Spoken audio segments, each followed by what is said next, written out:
Ladies and gentlemen, we are live for another edition of Monday Night Mike. I am your host, John Quinn. We are back after a week's hiatus. We were celebrating, I should say, New Brunswick Day, but we're back for our regularly scheduled time slots here on Monday nights. We got a packed episode for you tonight featuring Sea Dog goaltending legend Alex Dorio. He'll be joining us in just a few moments. Get to catch up with him. He was with the Pittsburgh Penguins just prior to their leaving to Toronto for the play-in bubble there in Toronto. So you get to practice with the team. So we'll hear all about that coming up in just a few moments. Just a few team notes, guys. We did send out a survey to our fans about the upcoming season, just to get some feedback from everyone around their plans on purchasing tickets, becoming season ticket members, that sort of thing. So if you haven't filled out that survey yet, whether you're a season ticket member, in the past season, or you have been in the last 15 years, or if you've never had season tickets and you're just a fan, we want to hear from you. So you can find that. All the links are on social media, or it's the top post on our website as well. So if you haven't filled out that survey, we're looking for one per household. So if you or someone else in your household has already filled it out, thank you so much. And if you haven't, please do so in the next couple days, because we're gathering all that information and using that to kind of form our plan going forward for the next season, whenever that may be. For some details on the upcoming season, President and GM of the team, Trevor Georgie, had an interview this morning with CBC New Brunswick. You can read that entire article. Also has some tidbits in there from fellow New Brunswick teams, the Moncton Wildcats and Acadie Bathurst Titans. So a little bit of info there, nothing too life-changing in there, but if you are looking for some info about the upcoming season, potential changes, etc., there were a couple tidbits dropped in that article, and you can read that cbc.ca/NB.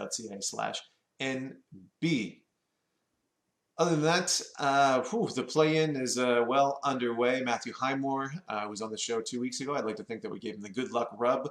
He had a fantastic first series there against the Oilers, knocking off one of the higher-seeded teams. So Chicago moves on, and congrats to Highmore. He had 2 goals in there, and I messaged him afterwards. I said, dude, I think you might be pretty good at hockey. And he said, I just work hard. And I said, you know, you might be a little too modest and a little too humble there, Matt, but it's good to see him doing well, and best of luck to the Blackhawks.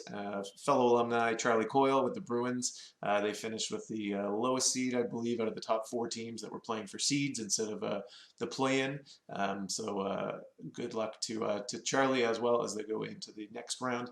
I'm probably blanking. There may be another handful of alumni as well going into the play-in, but it doesn't matter because the Habs are in and the Leafs are not, so we're happy about that. Without further ado, we do have our interview with Alex Dorio in just a few seconds, but I do want to drop some info about next week's show. It's probably going to be our last for a short period of time. We're going to break for a little bit, but we do have some additional content coming after our last show kind of for the summer. So that'll be next week, and we already have our guest lineup. It's going to be Ryan Sparling, one of the very first Sea Dogs, played here for the kind of early years of the team and has been a great alumni since then, attending a lot of our events. He was featured in the Hall of Fame with Mike Thomas recently, and he's always a character to hear from in interviews and stuff, so we're really excited to have him on the show next week. I'll have to figure out how to get some sort of a delay swear button, a beep button on for his interview next week. Ryan, if you're watching, you know why I say that.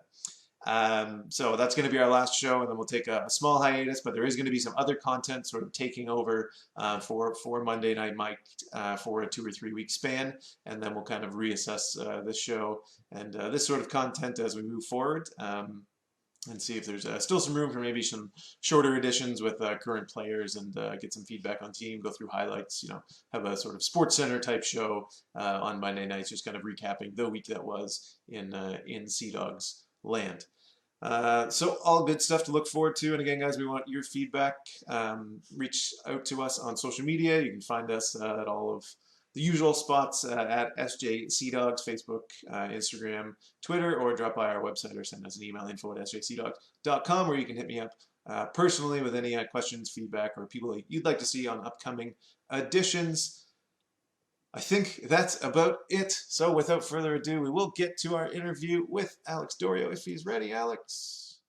Fans, it's my absolute pleasure at this time to welcome to the show. He's our first goalie to appear in the alumni section of Monday Night Mike's, number 33 of your St. John Sea Dogs, Alex Dorio. Alex, welcome to the show. Thanks a lot. Thanks for having me. No problem, no problem. First goalie, this is a big one. I'm a fellow goalie. I play a little ball hockey on the side as a goalie, so expect hard-hitting goalie centric questions just as a warning going forward. All right, sounds good. So you've actually had a pretty busy off season compared to a lot of guys. You spent some time with the Penguins and their kind of pre-play-in training camp, but before that, between the end of your season with Wheeling into getting that invite to camp, how did you kind of spend your quarantine? I imagine you were kind of holed up at home for a while. Yeah, so we started a quarantine, I would say 3 days after we knew that the season was over. So we packed everything up pretty quickly to come back in Canada, and I got an Airbnb for 2 weeks close to my hometown, and that's pretty much it. After that, we moved to my girlfriend's mom's house for for around a month, and 2 days before I moved in my apartment, I got a call from Pittsburgh that I was going there in 3 days for the start of phase two. So it was a pretty busy week that one. Now, was there any hesitation where you told them like, "Hey guys, I'm actually moving in 2 days, maybe in a week or two," or is it you packed your bag pretty much that second? I pretty much packed everything and took 2 days, and everything was moved out. So yeah, I would say it took 3 days, and I was there to start phase two. Fantastic. And how was that experience? I mean, obviously a little bit different than previous camps you've attended, rookie camps and development camps and stuff with the Penguins. How did this differ, and what was your experience like? Yeah, it was different that when I started at camp, like we were a group of six at the beginning, but it was cool because at that time in Quebec we didn't have any ice. So I started beginning of June, and then group of six for about a month. We were by ourselves doing our own drill, just getting ready for camp, and then camp started on July 13 or 14 for 2 weeks, and then they were going to Toronto for playoffs. Very cool. And did you get to see any kind of familiar faces now that you've attended a few camps? Was there a lot of, hey, welcome back sort of moments? Yeah, exactly. At the beginning, was pretty much just the main team, so all the vets that were there for phase two. So I was with in my group, I was with I would say 3 or 4 guys that I played when I was in Wilkes last year and the year before, at the end of the season. So I knew some guys, and I would say after 3 weeks, there was more AHL guys that came, and there was Sam Poulin and Pierre Joseph. So Oh, I had nice. some French guy come that were coming too. So yeah, it was a lot of people that I knew and I saw in the last years.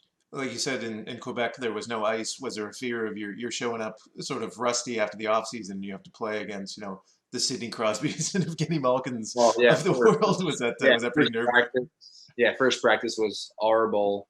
I probably couldn't even crack a junior team at that point. It was I would say 3 months, maybe no 3 months that I didn't go on the ice. So first practice was awful. And that's what a lot of guys have been saying, like, oh, I didn't play for 3 or 4 months, and that's probably the longest I've gone without skating in my entire life, like Yeah, since I was, yeah, for three, four sure. years old, sort of thing. Yeah, same for me. Fantastic. Well, Alex, I do want to dive back into your kind of junior career. You did crack a roster at one point, even without your bad play during practice that day. But going back to your draft of the Sea Dogs, ninth overall, which is quite high for a goalie. I think it's the highest we've ever drafted a goalie, I'd like to say. It's the Sea Dogs. What was kind of your outlook going into that draft? Did you know, St. John was looking for a goalie? Did you have an idea of where you might end up? Did you know anything about St. John, interviews, that sort of thing? Did you have your eye on maybe a certain team, the hometown Phoenix or anything like that? I would say I think it was 2 days before the draft. I had a first meeting during the season with GPML, one of the scouts in Quebec, and then 2 days before I went in the hotel where the Sea Dogs were, and we had a meeting with Daryl at that time, the whole scouts, Danny Flynn too was there, and I was in the middle of the room. Couldn't speak English that much, and I was just Daryl that was asking me questions about myself, my family, my season, and I was just freaking out because for when I came in St. John, I didn't know much about English, so it took I would say about 6 months, a year. So at that point, I was able to speak, but not much. But I know at the end of that meeting, they were pretty happy about what they've seen about me. So I had a good feeling that if I wasn't leaving before the ninth or 10th, because they added 2 picks in a row, I was going there, and that's it. Fantastic. And that's always a kind of a good sign about your confidence in your play when you're more worried about how good your English is than, can I play on this team? Can I play in the next level? You're more worried, Yeah, oh, yeah, geez, do I know enough exactly. English?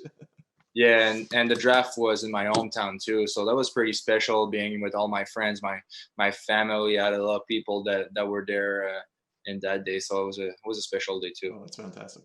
Now, you did play the following season back in midget.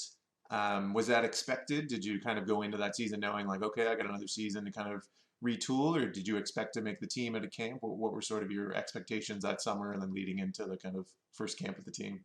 With what Daryl told me at the beginning, I pretty much knew I was going back to junior because I had a chance to go win over there, and I would play more games that season than if I was a 16-year-old in St. John. So I went to camp. I gave everything that I could, and after that, I went to Magog, and we finished in the final. We lost in the final, so for sure, I wanted to be in a team as a 16-year-old. Like it's one of the dream of pretty much every young guys that are trying to go in the queue. But at the same time, I had a lot of ice when I was back in Magog. So when I was 17, I was more prepared to start my junior career. Were there any other notable either Sea Dogs or other Q players on that Magog team who fans might recognize, whether it was that following Uh, year or years later? yeah, we had Olivier Mathieu. Yeah, So and that's pretty much it. I think it was just the two of us. fantastic. Yeah. Uh, Now you show up the following season as a rookie, even though you are a year older at that point. But you show up as a rookie on a pretty stacked team. This is like the go forward year for the Yeah. Sea Dogs at that point, 2016, 17. What was that like showing up to camp knowing that like, okay, if I make this team, like I might not end up playing a lot, or if I am playing, like I'm expected to win every single night. Not that you aren't on a regular team anyway, but like there's just huge expectations going in on a team that's in a go forward year. How did you deal with that? Yeah, that team was stacked, and it was especially a great group of guys. So when I was 17, I knew a little bit more where what was the league, what was the team look like. So I was just going there, get ready, and every game that Danny told me that I was playing, I was just I'll do my best, and it went well, especially with that team. We knew that we had a good confidence that we could win pretty much every game if we were playing our A games. And for me, I was just playing every game that Danny was telling me to, because especially I was a rookie, and they trade for Booter. So at that point, I was just I'll do my best during practices, help the guys in my way, and if I have to play a game in playoffs or anything like that to be ready. And I believe you started that season with 9 straight wins. I want to say 9 or 12. I can't remember. I looked at the Yeah, number earlier. Maybe yeah, you yeah. remember. I But think so. was Mhm, there ever a yeah. feeling that like, okay, the queue is easy at this point? Like, obviously you had an amazing team in front of you, and that always makes it easier when the defense plays well in front of the goalie. But Yeah, like, your confidence must have been at an all time high, and thinking like, it'll never get better than this. Like, I'm unstoppable as a goalie.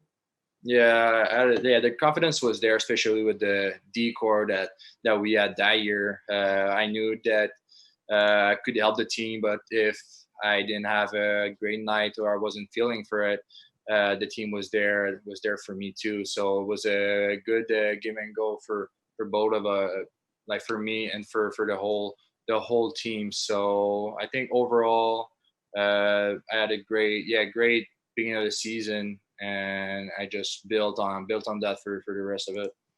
And going into the sort of second half of the year, I mean, you had been playing lights out. The team had been doing above expectations at that point. But there was still the idea of, do we go out and get that 19, 20-year-old veteran goalie that like every team seems to need to have to make that Memorial Cup run? Or do we go with the super hot, 17-year-old rookie, but at the same time, does he get to playoffs and it becomes too much pressure sort of thing? Was there any sort of relief when they go out and they sign or they trade for Callum Booth, or is it like obviously you always want to play in those big games, you want to challenge yourself, but how did you feel when they went out, and were there any discussions with you around, hey, you're doing great, but we're going to go with someone that's kind of more of a veteran status? Yeah, I was at it before Christmas. I was getting ready for if they were going with me. That I was ready for it. But before Christmas, Danny talked to me about that they trade for Booter, and I was ready for that too. Especially it was my rookie season, and they were like we were going all in. It was the cup or nothing. So I was prepared for a older guy coming in the team, and I did what a backup has to do, and Booter did a great job too for the rest of the season. Then was there any sort of mentor mentee role between you and Booth as a vet? I mean, at that point you were fairly established. You were a 17-year-old. You'd played half a season already, or was it just kind of he's going to do his thing, I'm going to do mine, and we'll support each other as sort of teammates do?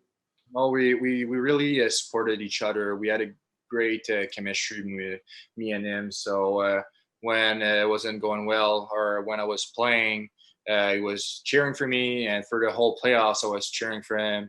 And if he had anything, if there was anything I could do to help him, I was doing it because we knew that the first goal was to win. Now you speak about the playoffs and supporting him, and you didn't see any time in that playoff run that year, but you did make an appearance at the kind of grandest stage of them all for junior hockey, the Memorial Cup. Um, but at the same time, you come in as the backup. Is that hard as the backup, knowing that yes, you want to play and you want to get in the game, but for you to get in the game, it either means your A1 goalie gets injured or the game's not going very well at all, right? So how do you kind of balance that? Like I want to play, but at the same time, like I have to kind of curb my expectations or my wants to go and play because it means it's kind of all falling apart if I get in there. Yeah, for sure. But well, I always wanted to play all the games, but I was getting ready in practices, especially in playoffs. Everything can happen. So during the playoffs morning skate, I was getting ready as I was playing. So if something was happening, I was ready, and that's what happened in the Mem Cup. It was game 2, I think, and for sure it was weird because I think I didn't play for almost 2 months. Yeah. So when I was on the ice, it was weird just because it's not like you're not never game shape until you play a game. So for sure was a weird feeling, but I just gave everything I could to help the team at that point. I remember in the Stanley Cup Finals last year, after St. Louis had won, they kind of credited Jake Allen with, even though he didn't play many minutes or anything, he still was a big part in preparing the guys. He would emulate other goalies and say like, okay, I know that the goalie you're facing in the next series does this often. That's what I'm going to do in practice. And guys really credit him with like, yeah, he didn't really play during the games, but he was a huge asset to have. Is that something that is unique to Jake Allen in the Stanley Cup playoffs, or is that sort of something that a lot of backups or other guys in an organization would do in trying to emulate other goalies? I think there's a lot of backups that try to do that, especially because it's a way to help the players. There's not a lot of people that know about that part of a goalie game.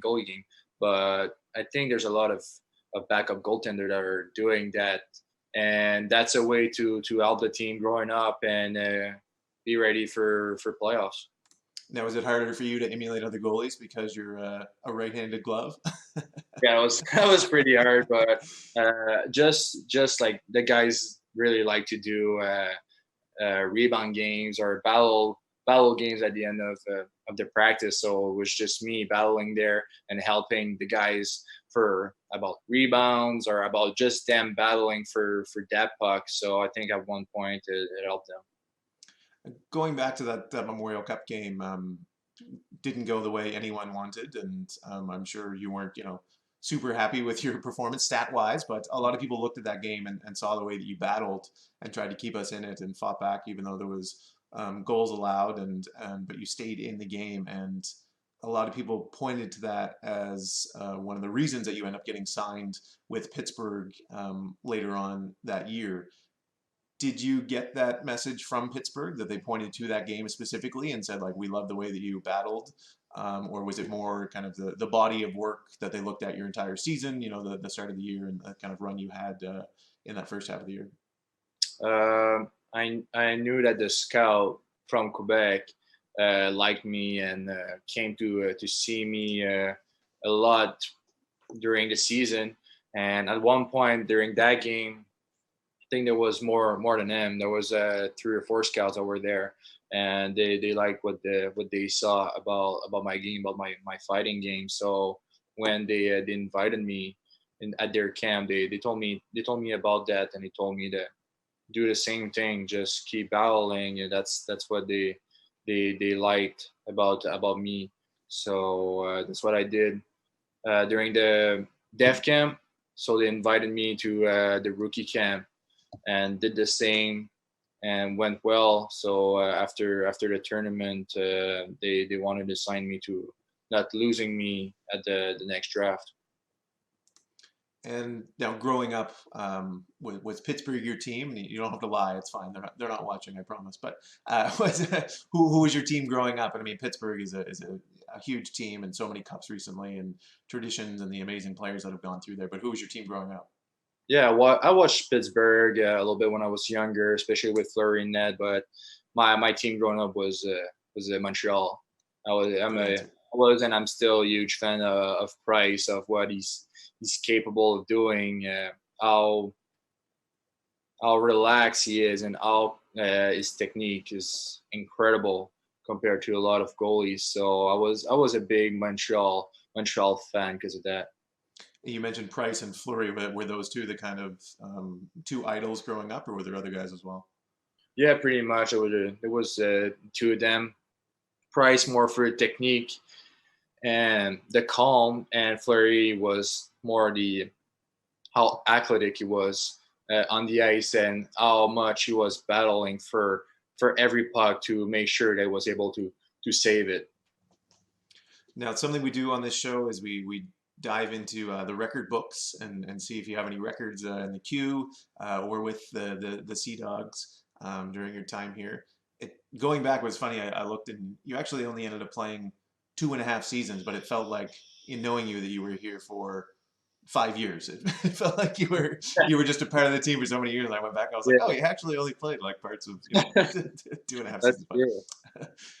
But true. which is even more remarkable when I look at all the records you had. That you were only here for those 2.5 seasons, and you hold like an insane amount of records. But off the top of your head, do you know of any records either in the queue or with the team that you hold? I didn't really look about the records. I knew about my first 9 games, Yep. the winning streak.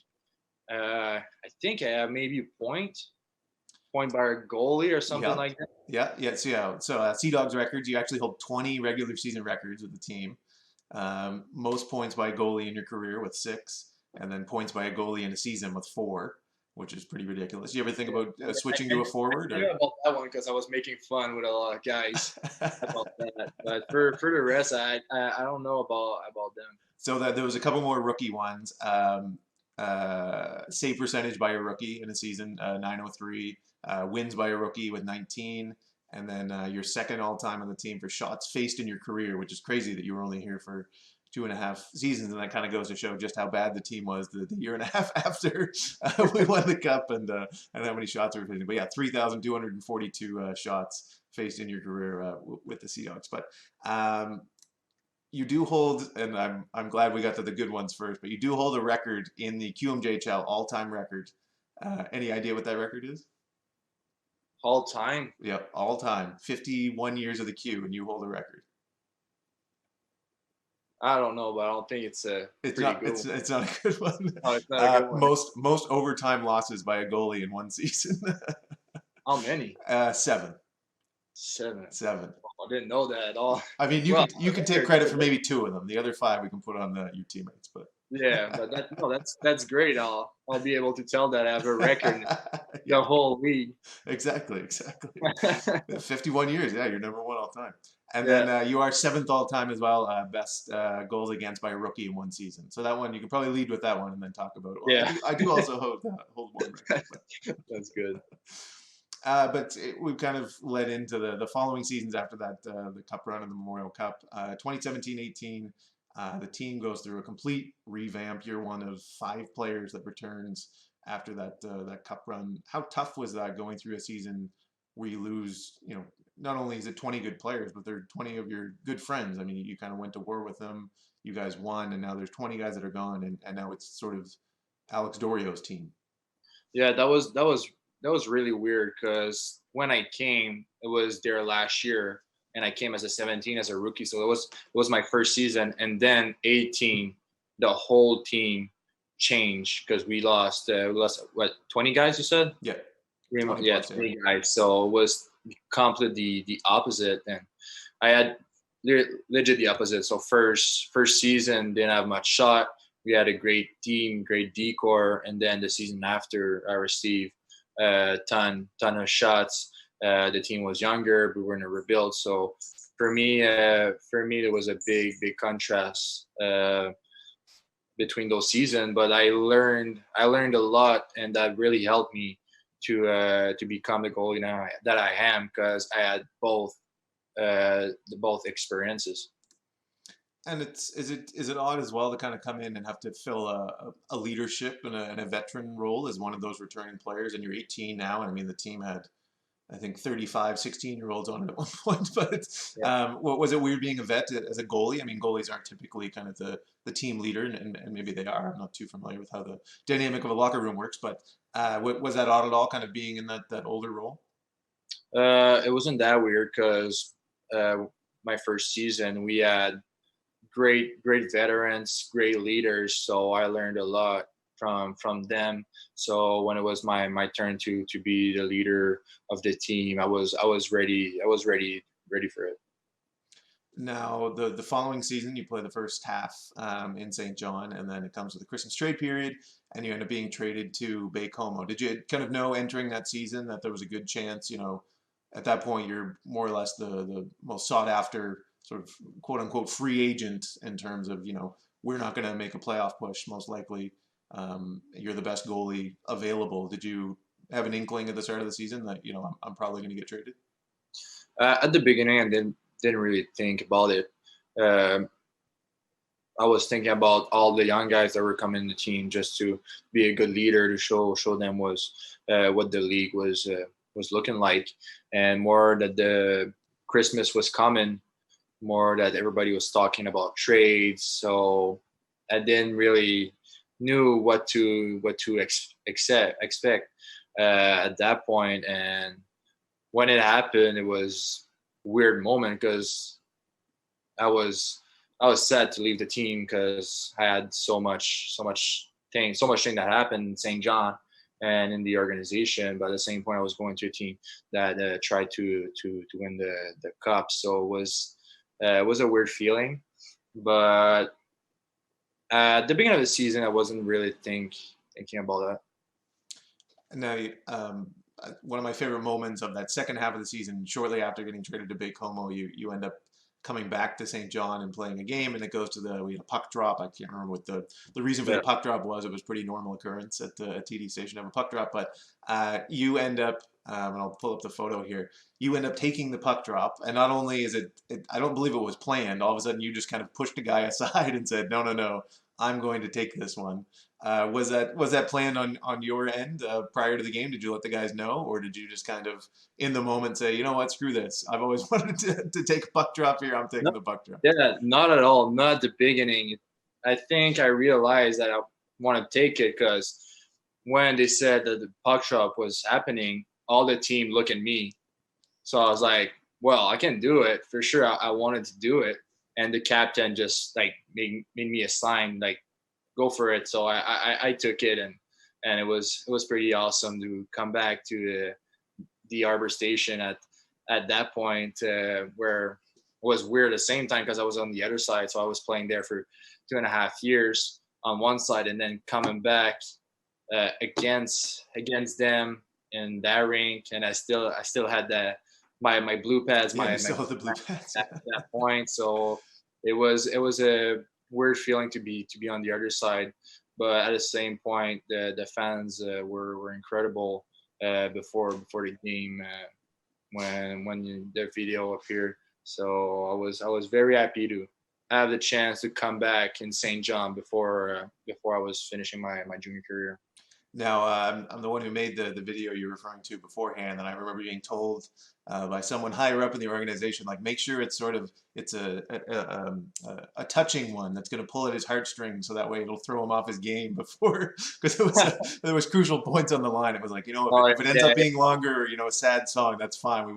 We really want him, shed a tear under his mask while he watches it. So no, yeah, it helped because that video, especially seeing me as a 16 when it was my draft, was pretty special. We have pictures with my billet and me as a 19, just seeing how far I went and how quick everything happened was incredible. and I don't think it worked because you picked up the W that night. So Yeah. psychological warfare doesn't always work. Uh, so going into the following season, so you do end up getting the call up to the AHL with the Penguins organization, and you appear in one game. What was that like at the end of your season? I mean, you had a bit of a disappointing finish with the Drakkar in the first round, um, but then to rebound and get the call up to the AHL. What was that like? And it must have been kind of a whirlwind at the end of the season, right? Yeah, exactly. There was a lot of up and downs losing in the first round. Everybody in Bacon were pretty disappointed. But 2 days after, I got a call from Wilkes that they wanted me to go there. So I had to drive Bacomo to my hometown, uh, repack my stuff, and then I flew. No, yeah, no, I drove to Wilkes the day after, and at the end of the day, during the night, I was backing up that game because they were missing a goalie. A goalie got injured, and I was there for 2 weeks. And at the end of the season, the last weekend, the team didn't make the playoffs, so they sent me for one game. So it was my first pro game against Bridgeport. The team was young too, so they wanted to test the younger guys, the junior guys. But it was incredible to play that game. My parents had time to drive to Wilkes too, so they were there for to see me play my first game. Fantastic. Yeah. And then going into your most recent season at the Wheeling Nailers of the ECHL, all-time great name in terms of franchises. Um, you end up being one of the only 20-year-olds on the team. Again, you're right back to being that kind of young guy on the team. The cycle of hockey continues. But as a 20-year-old, you end up with the most starts on the team as one of the youngest guys. How did you kind of manage that pressure of being back as the kind of rookie, but then being handed so much responsibility between the pipes? Yeah, I was used to it because of my 17 year before Christmas, so I knew a little bit what to expect. But it was good for me to play in the coast. Even I wanted to be in Wilkes-Barre in the A, but I had the chance to play 30 games as a 20-year-old. So for a goalie, it's pretty rare that it happens. So that was a huge year for me. I learned a lot about what it takes to be a pro on and off the ice, and I'm just getting ready for next season too. Fantastic. Well, before we get into your kind of last shoutouts and lightning round, I had a quick story I remember. I can't remember what year it was. I think it was 18, and I was filling my game host role. And your billet, Annie, her and I had a great relationship and talked all the time. And I ended up missing a game. I was sick for a weekend, and I wasn't there on a Friday night game, whatever it was. And then I get a text from Annie after the game. It says Alex came home and he was very worried that he thought you were fired because you weren't at the game, and said, I think they got rid of John. You need to do something. You need to talk to someone that got rid of him. So thanks for having my back when I wasn't there for a game. No, Although that's I'm not true. sure what it says that you assumed instantly that I was fired, but as soon as I missed one game, but No, but you were a big part, especially at the pregame show before we went on the ice. So we didn't want to lose you. that's true. That's true. Thank you. I appreciate that. Thanks for looking out for me. Alex, before we dive into the lightning round, any shout outs or anything else you got going on the rest of the summer? Follow Right now, you, charitable events, anything like that? no, right now I'm just I came back to restart my summer, and I'll be there for around 4 months. I think camp gonna restart in November. But for the rest, just want to say a big shout out to my beloved family, the coaches that were there that helped me, and my whole team, the whole teammates that were there for my 2.5 years that helped me grow as a person too, and as a goalie. It was incredible to be a part of the Sea Dogs organization, and for sure I'll be back in St. John at one point when the borders are gonna reopen. And I did forget to mention during this interview that during our recent fan vote for the all 15 teams, it was our 15th anniversary this year, you were named as one of two goalies, you and Sebastian Oje, as the all-time 15 team. So that just goes to show the impact you had in just 2.5 seasons. You ended up being the one of two, kind of most memorable goalies during your time here. So congrats on that. Yeah, no, it's pretty incredible, and I'm thankful for that. All right, Alex, if you're ready, it is time for the lightning round.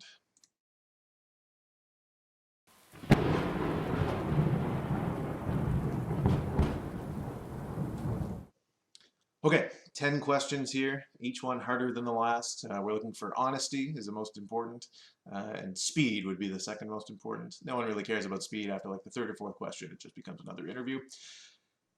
You do have the option to pass. No one has passed though, so don't be that guy. Don't be the All first right, passer.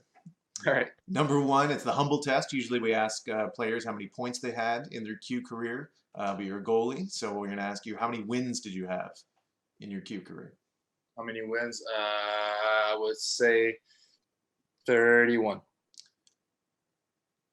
Incorrect. You were way lower, so you're very humble. 49. 49. Oh, all right. So out of those 49 wins, this is number two. Out of those 49 wins, which is the most memorable for you? Most memorable win of your Q career? I would say the first one, my first Q win against Gatineau. Didn't go as well, but it was my first game in the league in St. John too. So it was the first time I was in front of Hall of Fans. So for me, that one was the most important one. Fantastic. Number three, the best player you've ever faced, whether it was in game, out of game, whatever it was, practice, warm ups. I have an inkling of who it might be, but best player you've ever faced. I'll go with Lafreniere. Oh, really?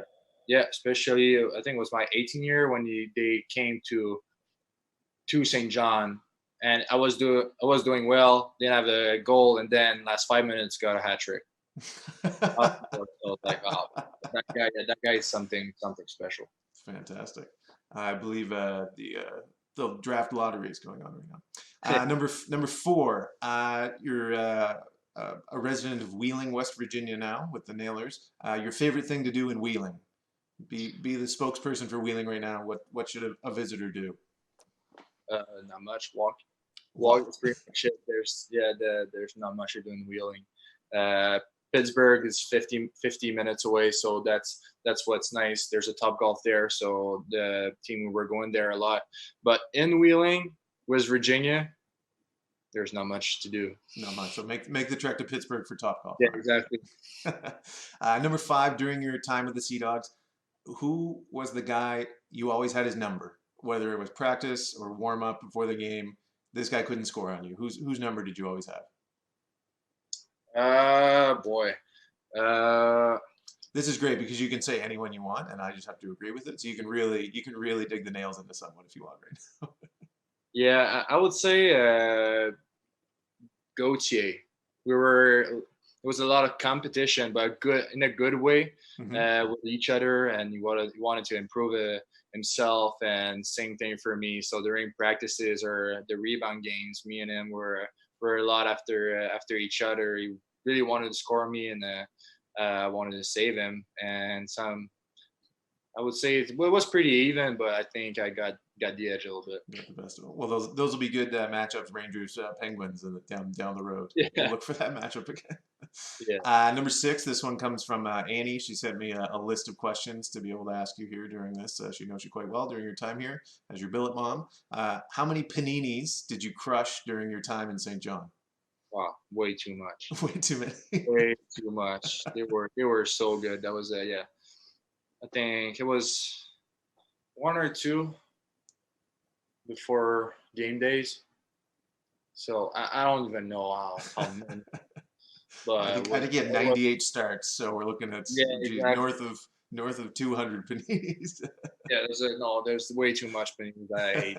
What goes in the perfect panini? What's your perfect filling? So it was uh, spinach, cheese, turkey, and we bought uh, when I was 18 for Christmas. We bought all the French guys panini presser, I think it's Yeah. called.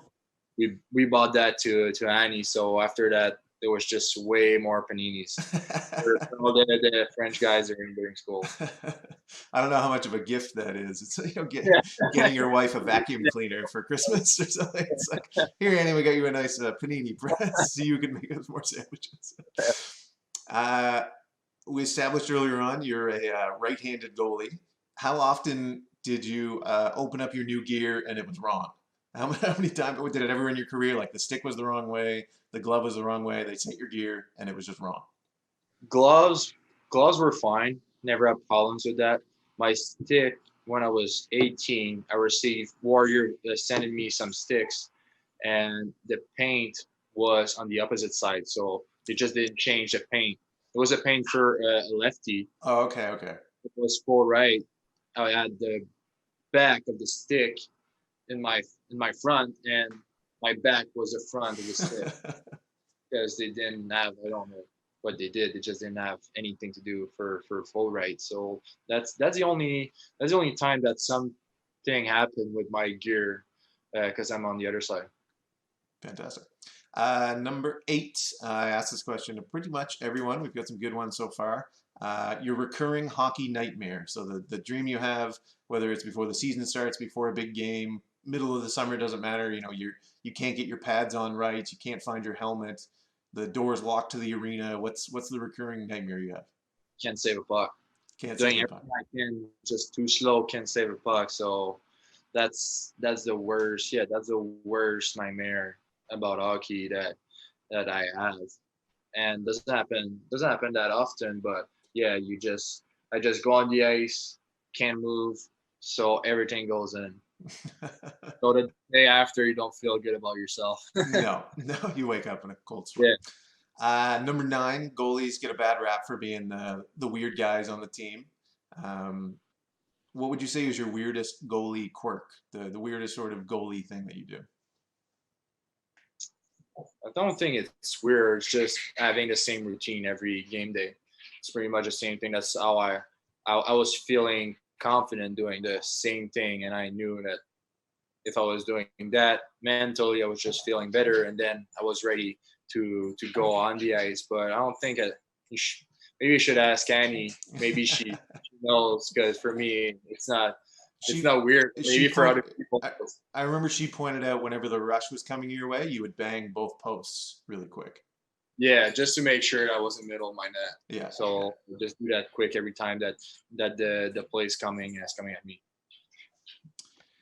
Finally, number 10. I usually pick a show of some sort. I try to fit the 2017 Cup team kind of picking out different characters or fitting that group into that show. So the show I picked this week, it's The Bachelor. So not familiar, not sure how familiar you are with The Bachelor. I don't think I've ever seen an entire episode, so this could be completely off base here. But who from the 2017 team would be the best Bachelor? So the best guy picking from the ladies, and then the inverse. If the entire team was on The Bachelorette, who would end up winning? Who would the girl end up picking? So first part, who would be the best Bachelor?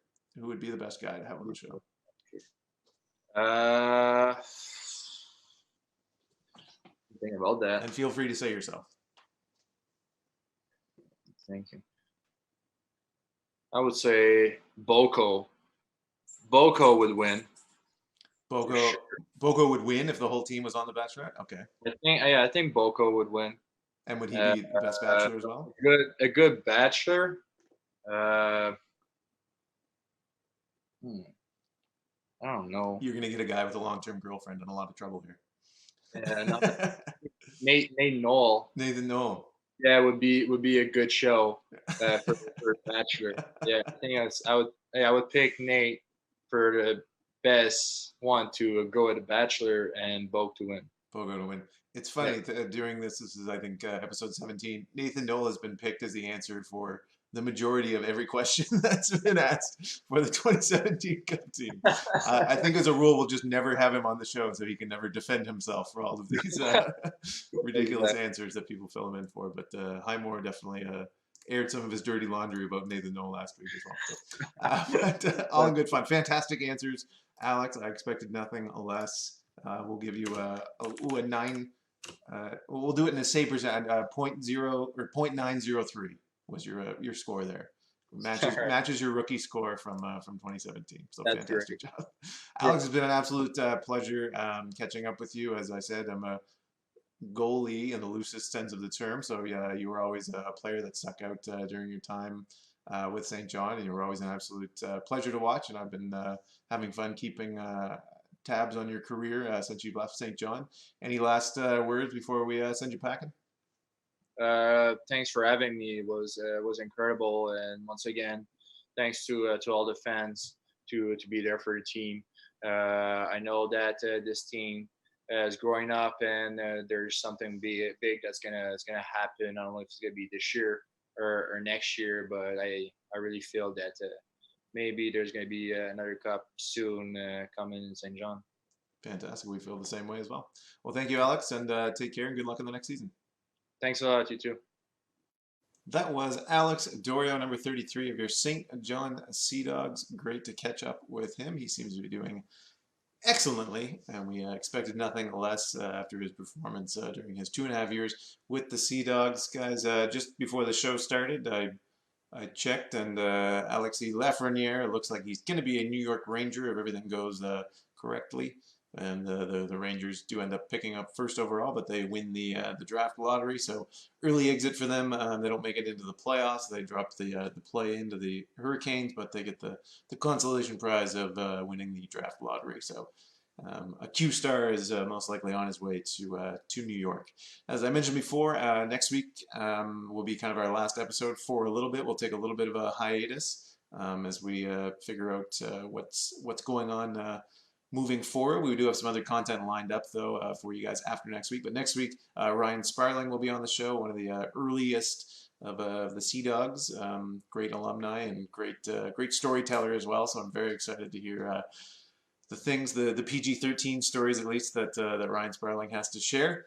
In terms of playoff hockey, there's tons coming up, guys. I believe the next series starts as early as tomorrow night, if not Wednesday.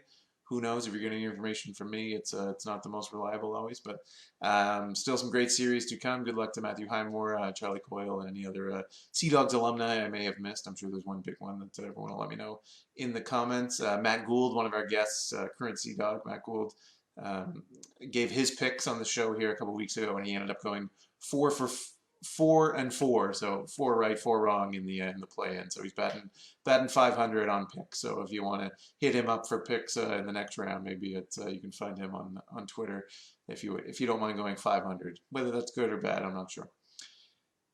We'll be back next week, guys, 7:30, same time right here, Facebook Live, and we'll be putting this episode up on YouTube in the next 24 hours or so. If you missed any of tonight's episode, thank you to our guest this week, Alex Dorio, and best of luck to the Montreal Canadiens as they take on the Philadelphia Flyers in the first round of the playoffs.